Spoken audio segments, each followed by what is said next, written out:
बहुत स्वागत है आपका पॉलिटिकल इंडिया में और मैं हूं आपके साथ शिवानी मांगवानी। तो हमारी आज की वीडियो बेहद ही इंटरेस्टिंग होने वाली है और हमारी आज की वीडियो इंटरेस्टिंग क्यों है ये जानने के लिए आपको देखनी होगी एंड तक ये वीडियो। आज तारीख है 9 जून। यूं तो बीते सालों में, दशकों, सदियों में कितनी बार ये 9 जून आया होगा और क्या क्या नहीं हुआ होगा, लेकिन 9 जून 1776 हर हिंदुस्तानी, हर हिंदू को याद रहना चाहिए। यह वही तारीख है जब मुगलों ने एक योद्धा संत के आगे घुटने टेके थे। ये वही तारीख है जब यातनाओं के सारी सीमाएं तोड़कर भी मुगल एक योद्धा संत से इस्लाम ना कबूल पा पाए थे। आज वीर बंदा बैरागी का बलिदान दिवस है। 27 अक्टूबर 1670 में ग्राराम तक्षल किला, पूंछ, गुजरात में श्री रामदेव के घर एक तेजस्वी लड़के का जन्म होता है। माँ बाप नाम रखते हैं लक्ष्मण दास।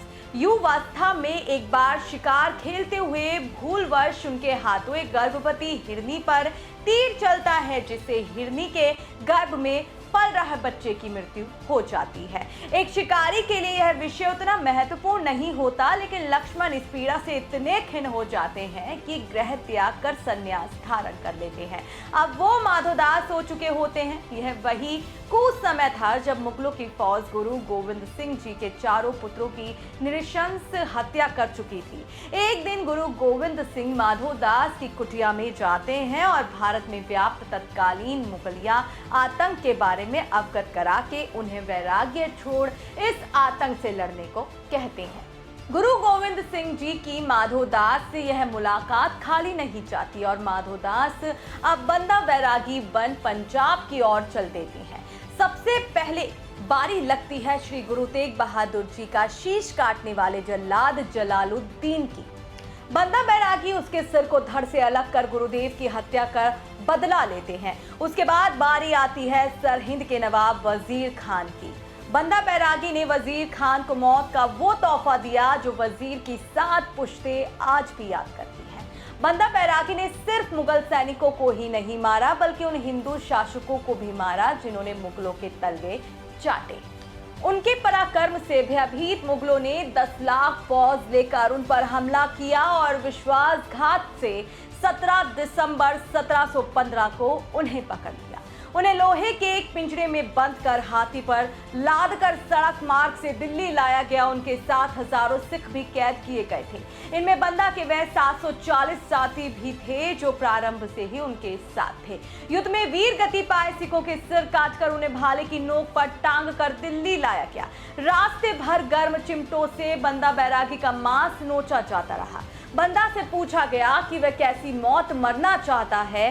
बंदा ने उत्तर दिया, मैं अब मौत से नहीं डरता, क्योंकि यह शरीर ही दुख का मूल है। यह सुनकर सब और सन्नाटा छा गया। दिल्ली में आज जहां होर्डिंग लाइब्रेरी है, वहां 7 मार्च 1716 से प्रतिदिन 100 वीरों की हत्या की जाने लगी।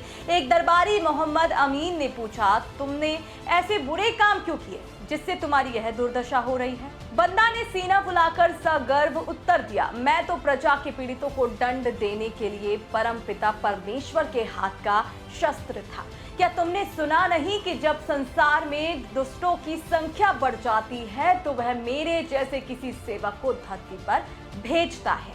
अब मुगलों के पास सिवाय दुनिया के सबसे भावनात्मक रिश्ते पर चोट करने की और कोई और रास्ता नहीं बचा।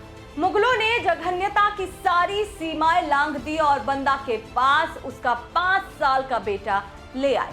कहा कि इसे अपने हाथों से मार दो। बंदा बैरागी ने मना कर दिया। फिर जानते हैं क्या किया मुगलों ने? बंदा बैरागी के सामने उसके बेटे की नृशंस हत्या की और फिर चाकू से घोंपकर उसका कलेजा निकाल लिया। 5 साल के बेटे के कलेजे को बंदा बैरागी के मुंह में डाल दिया गया। लेकिन वाह रे बंदा बैरागी इतने में ही ना टूटा। मां भारती का वो सच्चा सिख। कत्लगाह में जल्लाद अपनी तलवारों की धार तेज करके रखते। सिखों को इस्लाम अपनाकर मुस्लिम बनने को कहा जाता, लेकिन एक ने भी गुरु की राह से अलग जाना स्वीकार नहीं किया। 1 सप्ताह तक ये कत्लेआम चलता रहा। इसके पीछे गवाह रहे लोगों ने लिखा है कि सिख बलिदान देने के लिए एक दूसरे से आगे जाने की होड़ में रहते थे और अंत समय तक उनके चेहरे पर उनकी मजबूती झलकती थी। सिर पर काट काट कर उनके शरीरों को फेंक कर एक ढेर बनाया जाता और रात को उनकी सिर कटी हुई लाशों को पेड़ से टांग दिया जाता था। इस दौरान 3 महीने तक बंदा सिंह बहादुर को प्रताड़ित किया जाता रहा। बंदा सिंह बहादुर और उनके साथियों को हत्या वाले दिन किले से बाहर लाया गया। इसके बाद सिख बंदियों को बहादुर शाह की कब्र के साथ परेड कराई गई। बंदा सिंह बहादुर को अन्य कैदियों की तरह इस्लाम और मौत में से कोई एक चुनने को कहा गया, लेकिन गुरु गोविंद सिंह के चुने हुए सिपाही ने मृत्यु को चुना। इसके बाद जो हुआ वो शरीर और आत्मा को कपाने वाला था।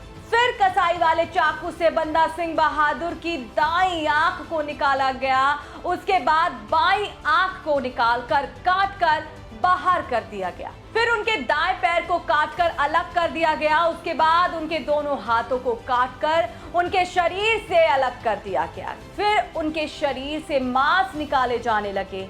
उसके बाद उन्हें टुकड़ों में काटा जाने लगा और ये सब कुछ करके मुगलों ने बंदा बैरागी को हाथियों के आगे कुचले जाने के लिए छोड़ दिया। वीर गति को प्राप्त हुए बंदा बैरागी ने आखिरकार अपने तपोबल से मुगलों की खाट खड़ी कर दी, लेकिन वो इनके सामने नहीं झुके। हमें हमारे पूर्वजों के अदम्य साहस पर गर्व होना चाहिए।